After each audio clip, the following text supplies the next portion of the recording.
Here is the slimy Comey or Sancticomey exchange that I was referencing before. I wanted to play it for you so you could hear it. You can't even agree with this guy on very basic facts. You can't even get James Comey to say that up is up, down is down. Doesn't matter to this guy. He'll find some pseudo-lawyerly way to skate around the issue and pretend that he can't understand or he's got a difference of opinion. This is Comey going head-to-head with Lindsey Graham today. Play it. Would you wish that had been done if you had known about it? I'm sorry, Senator, that what had been done? That you had informed the court that Mr. Page was in fact working with the CIA, and that explains these contacts. Do you think, out of a sense of fairness, the court should have been informed of that fact? Again, I don't agree with your preamble. I don't think the record established that he was working with the CIA. I think Horowitz found he was a contact, which means we've got the email from the CIA confirming that he was a source for the CIA. Are you aware of the fact that that email later on was doctored? Again, I don't accept what you said. I don't think the record establishes he was a source for the CIA. I am aware from the Horowitz Why is report. Mr. Klein-Smith facing criminal indictment? I only know what I've read in the public record, that he was accused of changing. You're the director of the FBI. You didn't know that your own agency had information from the CIA verifying what Mr. Page told you, that these contacts had a basis, in fact, because he was working with the CIA. Did you know that Mr. Klein-Smith doctored the email for it to read that there was no association between Page and the CIA, that he changed there was to there was not? How do you feel about that? I know nothing about Mr. Klein-Smith other than what I've read in the public record. Well, how do you feel in general about an FBI lawyer doctoring information exculpatory to somebody being surveilled? Any false statement in the course of an investigation is deeply But you didn't know anything about it. He just doesn't know anything, folks. Comey didn't know. Oh, I don't remember, don't know, never heard of it. All I know is what I read in the newspapers. Classic bureaucrat tap dancing from this guy. That's the one thing he got really good at all those years. No remorse about any of this. No remorse about using his position as FBI director to leak memos to the press, attacking the sitting president. None of that. Doesn't feel badly about the Russia collusion lie. It was a lie. That's established now. That led to a years-long investigation that bankrupted people, that ruined careers and ruined people's lives, really. All because Democrats were having a temper tantrum because Hillary couldn't win in 2016. Remember, Comey was supposed to be Hillary's guy. I mean, that was the way this was going to work. He was going to be her FBI director. He was very upset by this. You can't have this Trump fellow come along and ruffle all the feathers and take a different approach. That was unacceptable. Look, this point, you know, people can either see what is real and what is true, or they can continue living in their delusions about Russia and the special counsel and the election interference and all these things that have been talked about so much for years now. But all I can tell you is that the media and the Democrats are always in favor of less transparency. They always want less information on these subjects. They want people to know less about what really happened, because what they did is indefensible. What they did, if you understand what the facts are, you'd come to the conclusion that there was, in fact, an effort to abuse the most fearsome, in a sense, FBI, the DOJ, the most fearsome organs of the government against the opponent of the preferred candidate, and then against the sitting president of the United States. So I think we should all see that for what it is. I do have also today the story here about, remember the two sheriff's deputies in Los Angeles County who were shot sitting in their car, man and a woman, two deputies shot in their car by a male shooter, African-American shooter. That's all we know about him. It was an attempted assassination. Thank God he was unable. He hit them both in the head and the face. I mean, he tried to kill them both, but was unable to kill either of them, thankfully. And I believe both are supposed to make pretty close to a full recovery, which is, it's really a miracle. It's a miracle we didn't have 2 more dead cops after what happened there. And now as I go on air, just understand all that I have access to.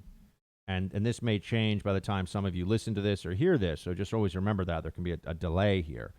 But as I go on air, it's amazing to me how much the media is going to just downplay this and say, who cares, about any political persuasion this person may have, about any social media postings this person may have. Here's a safe bet that this individual, because this comes at a time when there's a narrative out there from Democrats and the left that cops kill unarmed black people for sport and get away with it constantly, that this individual is not a Trump supporter. He was ideologically motivated because it wasn't in the course of committing another crime. This wasn't the what you would consider the usual violent exchange with police that could happen with criminals. This was an assassination. This was trying to kill cops to kill cops. And it's not a coincidence that it's happening when there have been other attempts like this, which are spurred on, which are really the result of the ideological brainwashing the media engages in, where they will tell people that you have to, you have to believe this lie. And if you do, then you should probably take action on it, right? They're going to just forget about all this. You're going to be told nothing about this story at all, other than just, okay, they got him. Don't worry about the ideological background for this. Don't worry about why somebody may have actually gone to this extreme, gone to this length to do this. Just focus on the fact that this is done, it's over with, and there we have it, right? That's the end of it. I think that that's unacceptable. I think that we should know more about the motivations here. I can assure you, if this was a person that they could put in the ideological category of being a Trump supporter, I can assure you we would be talking about that. A national conversation is what we would have to have. A national conversation on it. And speaking of a national conversation, what the media will and will not talk about, here's another one, another story. BLM protester who deliberately plowed her car into Trump supporters and ran over a woman's head is charged with attempted murder, but claims she feared for her life and was trying to get away. Now, look, I'm just going to say this. If you are in a mob, I don't care what your ideology, if you're in a mob and you surround a car and someone's in fear of their life, you're not allowed to do that. You're not allowed to block a car's pathway because you got a political point to make or whatever. So I don't know if that happened in this case. See, I'm going to apply that principle consistently. It's not just when BLM protesters surround, not just a Trump supporter, anyone's vehicle, and the person gets scared and floors it, understandably, that I'm going to say, you stand in front of cars and you block them and they're worried and they think they're going to get pulled out and beaten. What happens next is on you. If it is true that a bunch of Trump supporters surrounded this woman's vehicle and were threatening her and would not let her car move forward, that has to be taken into account as well. I will say that based on law enforcement's accounting of the event so far, that does not seem to be the case. That seems to be a very convenient justification for this. But here's what we know. Tatyana, this is all from the Daily Mail. Tatyana Turner, 40 years old, charged with attempted murder earlier this week. BLM protester drove her car into a crowd of Trump supporters in California on Saturday, running over a woman's head. Her attorney has claimed cops on the scene refused to help Turner when her car was surrounded by armed counter-protesters. He says that Turner had asked for help and didn't mean to hit anybody when she accelerated in fear to escape. Orange County prosecutors argue she used her car as a deadly weapon. She positioned her vehicle to be used as a backup weapon, said District Attorney Todd Spitzer. The victims are expected to survive. So we need to find out the full details. Was she really in fear, or was she throwing a tantrum where then she decided to use her car at a vehicle? Use her car rather as a weapon. We got to get down to the very specific facts here of the situation. Quote, It may be difficult for prosecutors to prove Turner tried to kill someone because it requires showing she was more than just reckless or negligent. When you're talking about attempted murder, you're talking about a requirement the state prove that she drove into the crowd with the true purpose of causing someone's death. That's a moral judgment. Prosecutors are alleging just that. The felony complaint said Turner had the specific intent to kill the woman who was run over. Turner has a felony record for drug sales and domestic violence, charged with 6 counts of assault with a deadly weapon, including 1 count of causing great bodily injury, mayhem, and 2 counts of use of pepper spray by a felon. Turner's group, Urban Organizers Coalition, had planned a peaceful march, a quote, peaceful march, southeast of Los Angeles, but they were outnumbered by a counter-protester group. Turner, okay, so here we got a multiple-time convicted felon who's facing other felony charges. And the prosecutors here are going after her, saying that she really did try to kill people. Friends, we've got political violence in this country. And that's something that we should all feel very, very upset about. It shouldn't be happening. But people are attacking their fellow Americans now based upon what they think their beliefs are. And we have a media apparatus that is not willing to be honest about who's really doing this.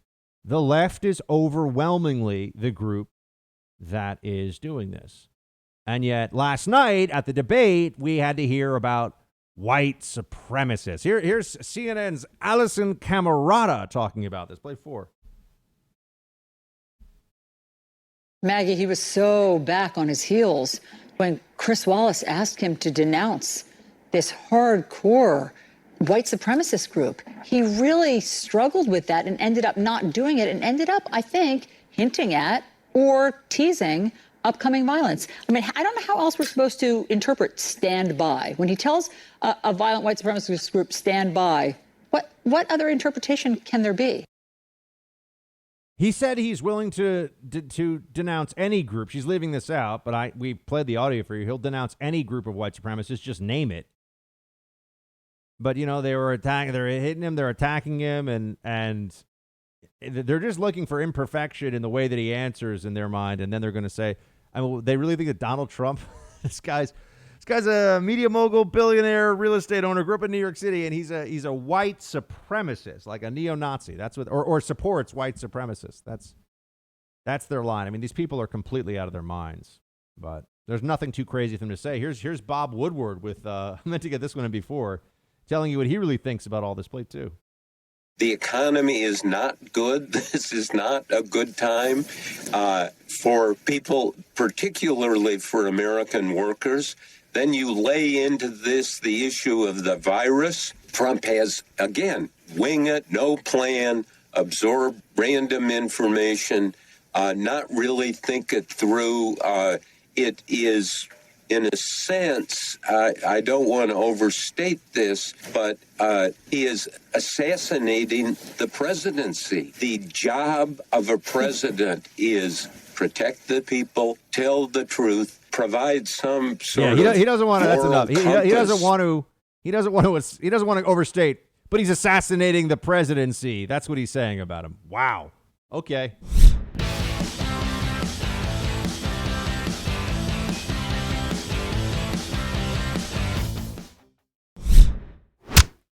Project Veritas has done it again.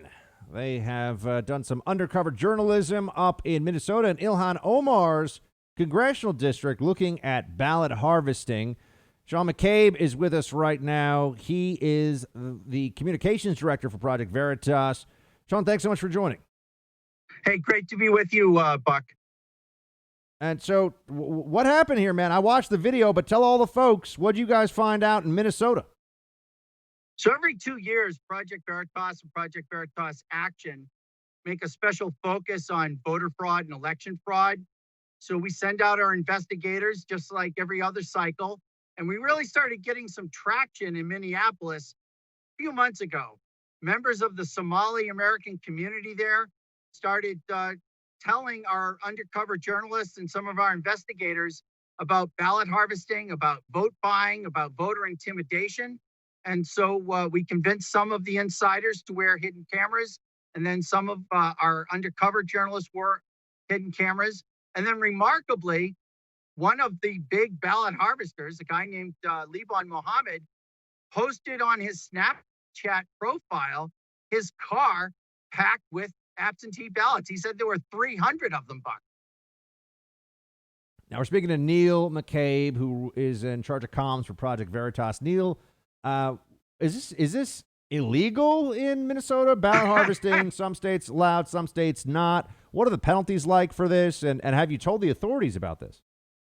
Yeah, I don't remember reading in the Federalist Papers about having it being a good idea to collect 300 ballots and drive around Minneapolis rapping about it. In Minnesota, there is a 3-ballot limit. So the 300 ballots is 100 times the legal limit in Minnesota. In some states, it's completely legal. We saw that in California in 2018, where the Democrats were able to flip 6 or 7 House seats because of ballot harvesting. Other places, it's completely illegal. In Minnesota, there is a 3-ballot limit. Buck. So you guys have shown this to the authorities? Are they curious as to whether this is going on in a more widespread fashion? Because if you're able to find this and seemingly uncover what's such an egregious violation, I would hope that the people in charge with enforcing laws around elections would care about this. It's a really interesting question you're asking, because either we have an FBI or we don't. The U.S. attorney was directed by the president to investigate this, the U.S. attorney in Minnesota. I emailed the U.S. attorney in Minnesota as a follow-up, and I sent a link to our report, and I sent the link to the president's tweet asking her to investigate. There was no reply. We do have reports that the Minneapolis Police Department is investigating it, but that would be on the state law. We feel that there are also federal laws that are violated because of the intimidation and the vote buying. And so what is the real threat here? What is the real threat here? What do you think is the if this is more widespread, how much could it affect the election, and where else do you think this may be going on? Well, I think a lot of people listening, and sure, Buck, you've covered campaigns yourself. People understand when they lose an election, if it's a fair fight, they accept it and they move on. What Americans don't accept is losing a crooked fight or a crooked election. And so when you see somebody blatantly violating these voter laws, as we saw in Minnesota, but it's happening all over the country, what happens is if no one can trust the elections, then we don't really have a democracy. We just have it's like a rigged casino. And so if people lose a rigged election, I just don't see how we move on, because, isn't our governing consensus about the fact that we're going to have a democracy where you either win or lose? Neil, you raised some very good questions, man. Thank you for the work that you guys are doing at Project Veritas. Neil McCabe, comms director, Project Veritas. Thanks so much, Neil. Good to be with you.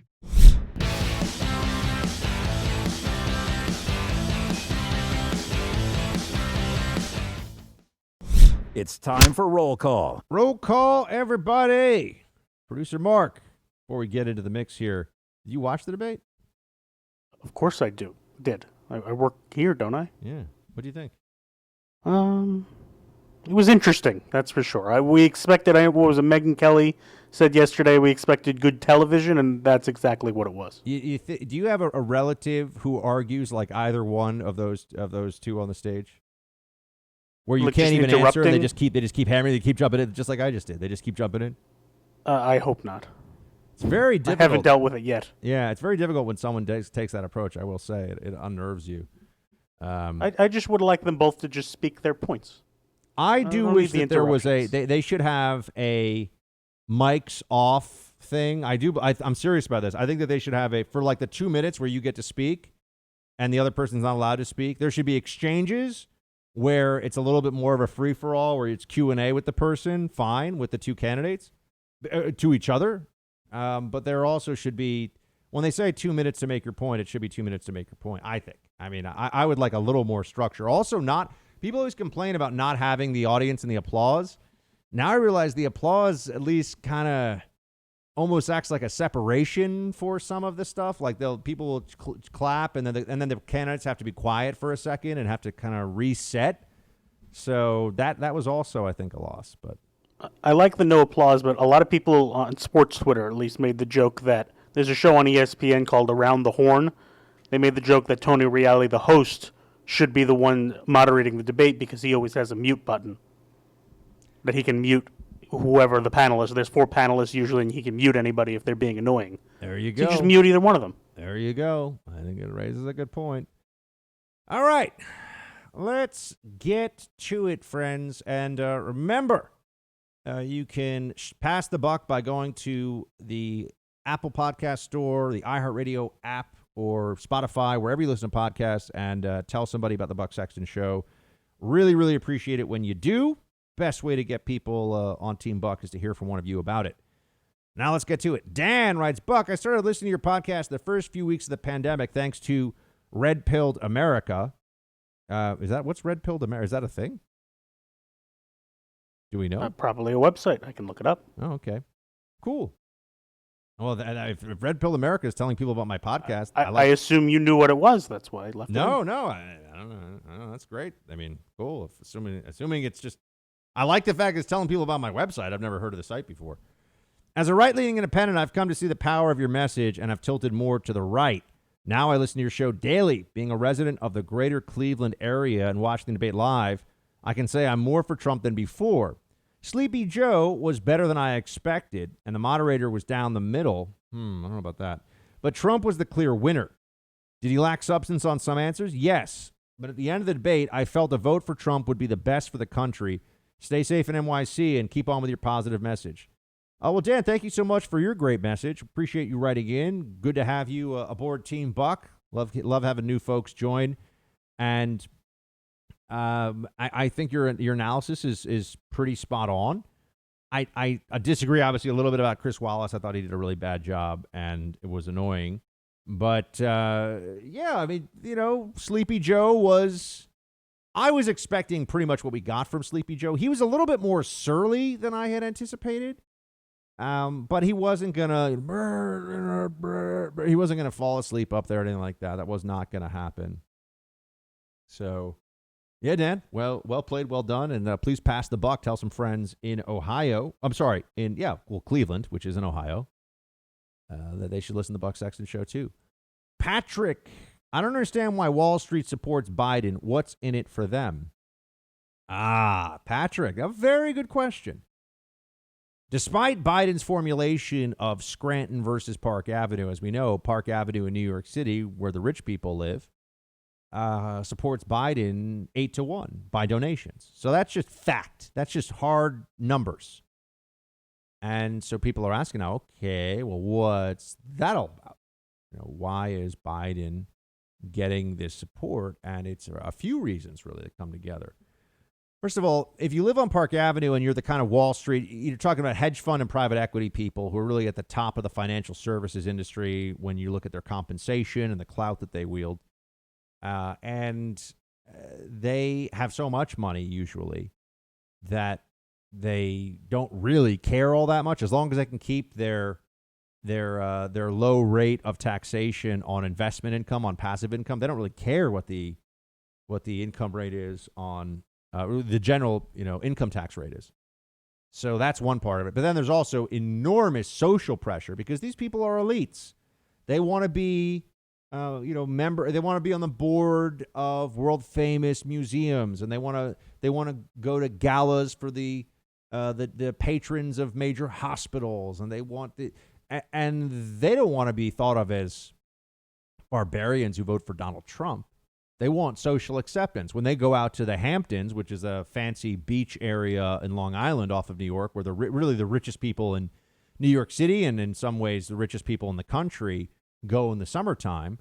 It's as expensive as anything else you'd find anywhere in America, maybe the most expensive.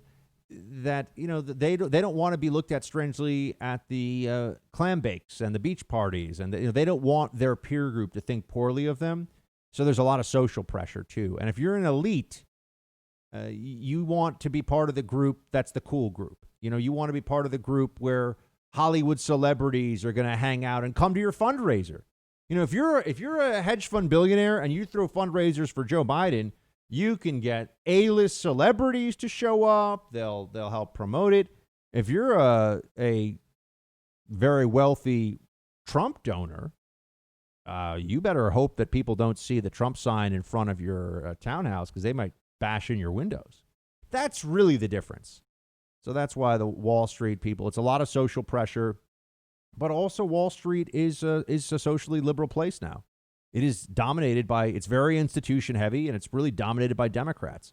The whole notion of Wall Street as a Republican stronghold is some kind of throwback to maybe the 80s. It hasn't been that way in a very long time. I mean, Goldman Sachs, that place is as liberal in its hiring policies and all this stuff now as what you would find at the HuffPo. I mean, these places are overrun with critical race theory and equity. It's funny because they sell equities, which is a word people use for stocks.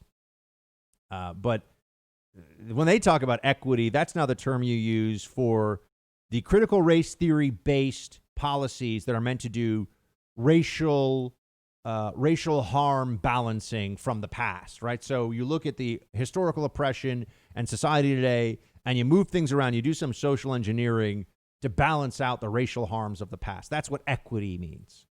Or to look at disparate outcomes among certain communities and say, well, we don't have enough of X group in this role, so we're just going to hire more people with lesser qualifications for that role because of equity. That's the new term that they'll use. And this is all over Wall Street. It's all over the place. And I'm telling you, you could get blackballed from Wall Street firms for being conservative now. I mean, people would say, I don't want that guy. You can be as liberal as you want. You as liberal as you want. And remember, there's also, sorry, this is a very good question, Patrick. I'm going on at length about it. But there's also the alliance between the elite echelon of society, financially and socially, right? The very rich, very influential people who don't have to worry about money, who feel like their opinions, because of their role in society, should be more important than they are. And they want to keep their perks. They want to keep that privileged position.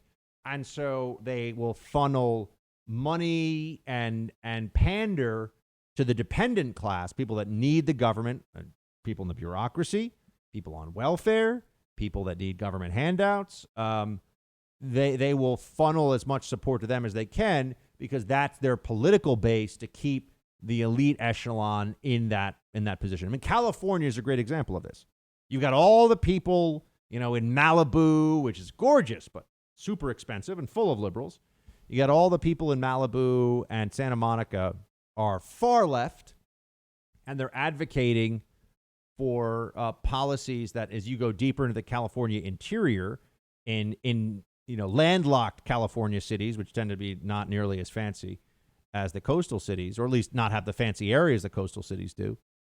And they want to make sure that the middle class is taxed a lot to provide a bigger safety net for the dependent class so that they feel better about themselves. It's like they're buying indulgences. In the medieval Catholic Church, you write the church check. I mean, they didn't have checks, but you know what I mean? You give the church money and you get away with some of your sins. The people that live in the $10 million mansion in Malibu vote Democrat and are leftists because they feel some level of guilt. Why do I live here? And other people are going to overcrowded, crappy public schools in unsafe places in my own state. Well, let's push for policies that make everyone think I care about those people. I don't actually interact with them, the Malibu resident would have to admit. I don't actually deal with them at all. But I want a policy that lets me feel like I'm a good person, and I want them to have, meaning the people that are in the lesser socioeconomic status, more stuff. And I'm going to tax the middle class, the striving class, the building for themselves class, as much as I need to in order to give. Because the people that say that, the wealthy are just going to pay more in taxes, that's never what happens. It's never what happens. And that's the problem as we see it, including the Bidens. Joe Biden is avoiding taxes as much as he can. So does Trump. So does everybody. It's just some people are honest about it. That's the big difference.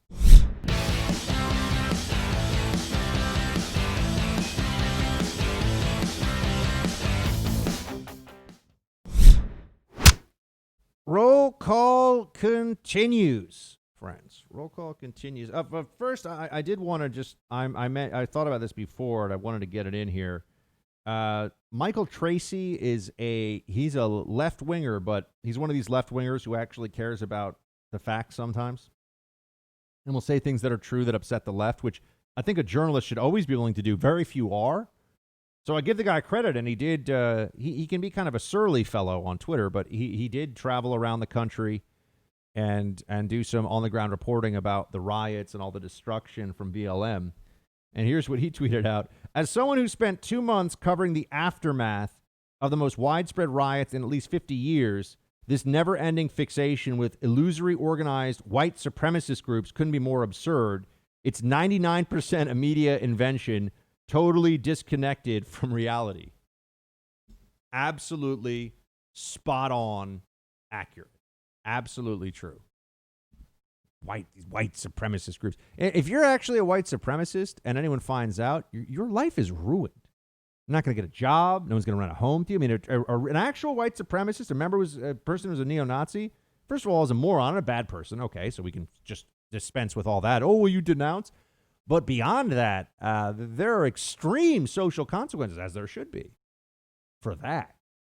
But it also is very, very rare, in part probably because of the extreme social consequences against it, you would think. But the media keeps on pretending. Every time there's an election, they talk about the threat of white supremacy. And you're like, what are you talking about? This is like every 4 years, the only time you hear David Duke's name. No one ever thinks about, no one cares about this guy. No one ever thinks about, the only time you'll hear David Duke's name is when a Democrat journalist wants to ask a Republican candidate about, will you denounce him? It's the when will you stop beating your wife question, and we all know it. John, next up here in roll call. Buck, Trump didn't do a good enough job debating Biden. I feel that he dropped the ball on many issues. However, it was quite aggravating watching Chris Wallace let Biden spit out every lie and lie about the president. Then when Trump tried to respond, suddenly it was the end of the segment. Yeah, well, this is the classic lib media trick that they'll do. They'll interrupt and throw off one person, and then when that's not enough, and that conservative, it's always a Republican, is trying to just go after the argument that the liberal is making, in this case Biden, then they'll just run interference and say, okay, next topic, or let's go to break. These are the games that they play. I know, because I've been subjected to them. I've been through this many, many times myself. So, yeah, I agree with you on Chris Wallace acting poorly on this thing. Mary writes, Buck, I've been listening for years, and I'm currently watching the first Trump-Biden debate.